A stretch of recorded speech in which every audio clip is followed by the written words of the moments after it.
మరి ఎక్కడెక్కడనైతే బస్తీలలో జెండా దిమ్మెలు ఉన్నాయో, ఊళ్ళలో జెండా దిమ్మెలు ఉన్నాయో ఉన్న వాటికి మంచిగా రంగు వేసుకోవాలి, మళ్ళీ పింక్ పెయింట్ పూసుకోవాలి, మంచిగా పేరు రాసుకోవాలి, కేసీఆర్ జిందాబాద్ జై తెలంగాణ అని చెప్పి మంచిగా బందోబస్తుగా ఇంట్లో పండుగకు సిద్ధంగా బోనాల పండుగకు, బతుకమ్మ పండుగకు, దసరా పండుగకు చేసుకోమంతా మంచిగా ఇల్లు చదువుకోవాలి, మంతా ఇల్లు ఉడుచుకోవాలి, సున్నాలు వేసుకోవాలి. సున్నాలు వేసుకుంటే వాళ్ళు ఇప్పుడు ఎల్లమ్మ పండుగ ఉందనుకో చేసుకోరా.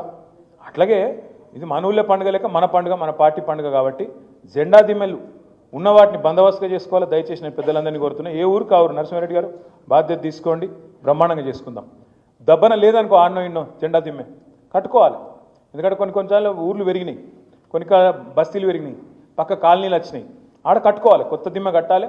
కట్టుకొని వారం రోజులు ఇంత తిప్పి కొడితే మంచి గుంపు మేస్త్రి దొరికితే, అరే ఇక గుంపు మేస్త్రి అంటే ఎట్లా మీరు,